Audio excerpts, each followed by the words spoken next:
Selamat datang di Untung Review.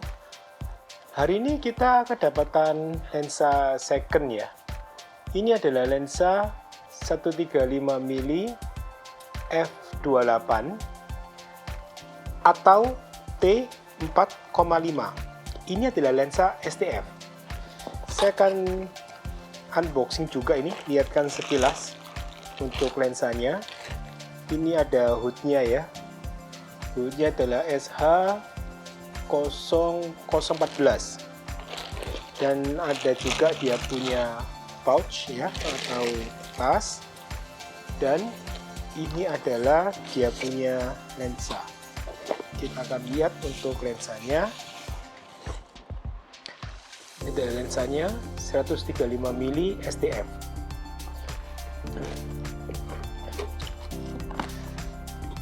Bagi sobat untung yang suka lensa bokeh, ada satu lensa yang sobat untung harus lihat video ini. Ini adalah lensa STF atau Smooth Transfocus dari Sony. Lensa ini ada sejak tahun 2006. Dan lensa ini masih manual fokus ya. Satu hal yang perlu sobat untung tahu bahwa di 2006 harga lensa ini hampir setara dengan yang 135 mm 1,8 ZA yang Calcis. Jadi otomatis banyak penggemar Sony yang membeli 135 18 Calcis. Saya pribadi lebih suka lensa ini. Ini yang 85 mm 1,4 ya, Calcis juga, yang ZA A-mount ya. Tapi kalau saya disuruh milih 135 mm, saya kemungkinan akan pilih lensa ini dibandingkan yang 135 18. Kenapa? Sebab lensa ini ada fitur secara konstruksi ya, sangat istimewa. Kita akan lihat sekarang untuk dia punya spek ya, sebelum saya masuk ke apa sih bedanya dengan yang 135 mm biasa. Oh ya, untuk catatan, Sony juga mengeluarkan yang 100 mm STF sekarang di f2,8 juga. Tapi sudah autofocus, meskipun agak lambat ya autofokusnya, dengan harga 23 juta barunya. Oke, sekarang kita kembali ke lensa ini yang 135 mm STF. Lensa ini adalah A-mount ya, full frame. Jadi perlu adaptor untuk ke E-mount, ke A7 hari ini. Ini lensa adalah di f2,8 hingga 31 atau setara dengan T4,5 hingga T32. Lensa ini memiliki dua aperture. Nanti akan saya tunjukkan apa saja maksudnya. Yang auto di 9 blade, yang manual di 10 blade. Yang 10 blade ini nanti hanya bisa di T4,5 hingga T6,7. Jarak minimal fokus di 87 cm, cukup dekat ya kalau saya bilang. Pembesaran di 0,25 kali. Dan filter yang digunakan adalah 72 mm. Lensa ini memiliki 8 elemen di 6 grup dengan satu APD aposodiak internal dan 2 elemen atau satu grup. Jadi APD internal ini yang membuat lensa ini menjadi gelap, menjadi tidak bisa seterang f2,8. Beratnya cukup berat di 730 gram. Oke, jadi kita butuh adaptor ya kalau sekarang kita mau coba tes dari lensa ini.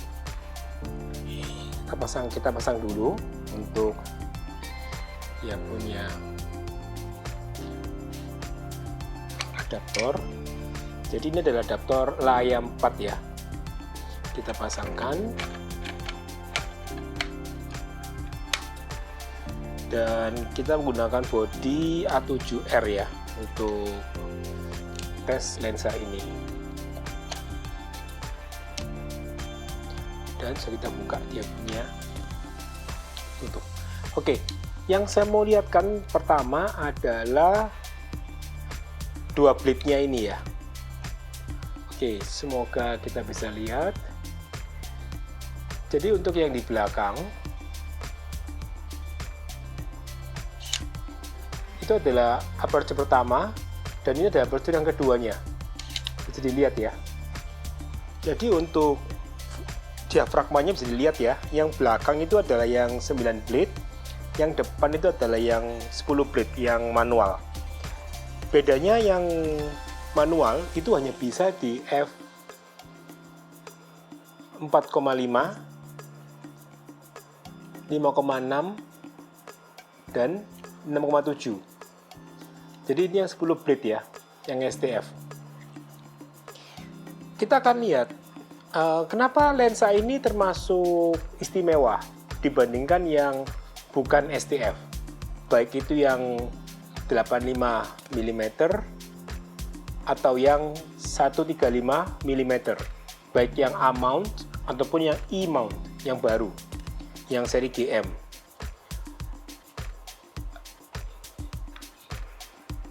Ini adalah contoh bokeh di Infinity ya. Bisa dilihat untuk bokehnya ini adalah lensa normal. Jadi bokehnya itu putih ngeblok ya. Bisa dilihat. Kalau kita mau lihat bagaimana bokeh dari STF ini adalah perbandingannya.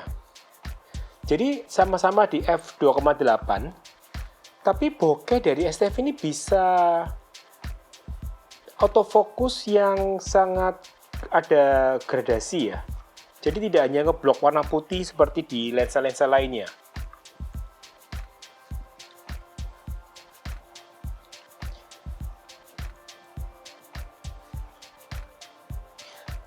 Dan saya akan lihatkan sekarang untuk bedanya antara yang auto yang 10 blade dengan yang 9 blade auto dengan yang 10 blade manual. Ada perbedaan, tapi perlu ekstra kita teliti ya, baru bisa lihat bedanya ini.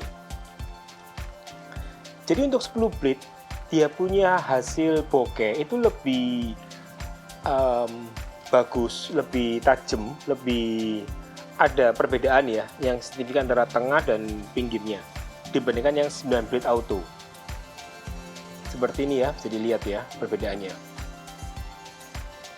Dan ini di f6,3 atau t6,3 bisa lebih dilihat lagi bahwa memang yang 10 blade manual itu lebih bagus ya untuk dia punya bokeh dibandingkan yang f663 yang 9 blade auto ini.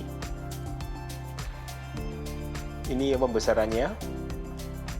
Nah, untuk prakteknya, ini saya coba ambil foto dari anak saya ya. Bisa dilihat ya, untuk lampu yang posisinya sekitar 10 meter di belakang dari anak saya, ini bokehnya sangat bagus ya. Jadi lampu ini tidak ngeblok warna putih, tapi dia ada semacam gradasi ya di sini. Untuk lensa A-mount yang cukup tua ini, memang ada sedikit chromatic aberration. Kita akan lihat di sini. Nah, kalau saya ambil di angle yang berbeda sedikit, bisa dilihat di wajah masker anak saya ini ada chromatic ya, ada warna ungu di sepanjang maskernya, karena backgroundnya putih ya.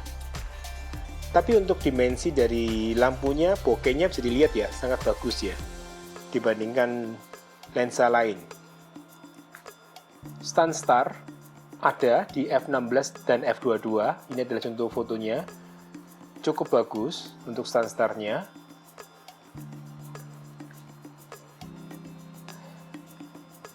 Jadi kalau kita lihat foto ini juga anak saya, background wanita yang di belakang itu kalau saya lihat itu sangat bagus. Jadi benar-benar ada semacam karakteristik dari lensa ini STF yang tidak hanya bokeh ya, tapi kita bisa melihat lebih spesifik dari benda tersebut, dari objek tersebut saya. Sekarang saya akan coba bandingkan antara yang 135 mm non STF dengan STF. Ini saya pakai Lego ya untuk perbandingan. Ada satu hal yang mau saya utarakan adalah yang di sebelah kanan itu di f4,5 ya. Bisa dilihat untuk bokehnya itu ada semacam cahaya yang lebih keras ya, kadang ngeblok bokehnya. Nah, ini yang saya maksud ya. Dibandingkan yang STF tidak ada. Jadi lebih smooth ya untuk dia punya bokeh. Nah, ini ya bisa dilihat ya untuk karakternya. Dan ini saya balik lagi di f5,6 dan t5,6. Bisa dilihat untuk warna bokeh dari objek di background itu yang STF lebih smooth, lebih bagus. Ini ya, saya zoom jadi lihat ya. Dia punya bokeh itu sangat bagus ya, tidak sekeras atau ngeblok yang bukan STF. Jadi bagi sobat untung yang cari lensa bokeh dan ingin bokehnya itu benar-benar smooth, tidak asal bokeh yang ngeblok warna putih atau mungkin benar-benar hilang seperti di 135 mm f1.8 ya sekalipun. Lensa ini memiliki bokeh yang sangat smooth, jadi ada semacam gradasi kalau saya bilang dibandingkan lensa-lensa yang lain.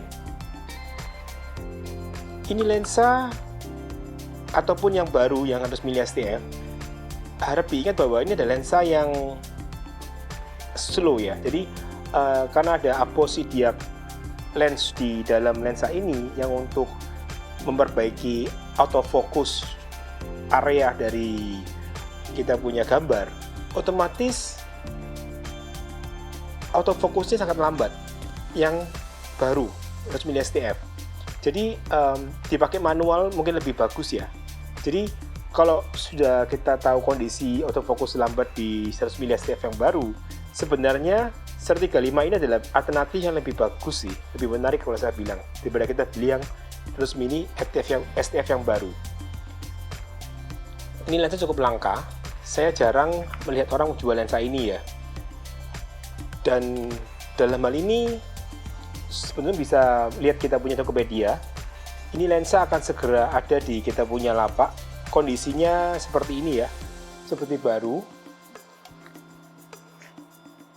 dengan harga yang cukup murah dibandingkan yang 100 mm STF. Harga baru dari lensa ini itu di angka sekitar 18 juta ya waktu itu. Tapi sekarang saya lihat Sony ada jual lensa ini di angka 14,5 hingga 15 juta barunya. Tapi kita akan coba jual di bawah 10 nanti di kita punya lapak. Jadi demikian review yang biasa saya buat untuk lensa STF ini. Ini adalah lensa yang harus diperhitungkan ya apabila sebetulnya ingin cari lensa untuk model atau portrait, sebab dia punya autofocus area itu sangat bagus, berbeda dengan lensa-lensa bokeh yang lain seperti 135 atau 85 mm, sangat beda. Segala sesuatu yang biasanya ngeblok di background, kalau kita bilang bokeh, di lensa ini bisa smooth. Jadi kekerasan cahaya di background yang kadang mengganggu kita punya objek, di lensa ini bisa diperhalus. Jadi hanya itu kelebihannya kalau saya bilang. Tapi cukup untuk menjadi koleksi ya kalau saya bilang hari ini. Ini lensa masukkan selangkah. Jadi dari 10 tahun lebih saya main Sony, ini baru lensa pertama yang saya pegang, yang STF ini. Dan saya juga jarang melihat orang memiliki lensa ini ya, kecuali dia kolektor murni. Demikian review kami untuk lensa STF. Bagi sobat untung yang belum subscribe bisa subscribe ya. Kita akan mereview lensa dan kamera setiap minggu. Terima kasih sudah menonton. Jangan lupa untuk nyalakan loncengnya ya. Jadi kalau kita ada review baru bisa segera mendapatkan notis.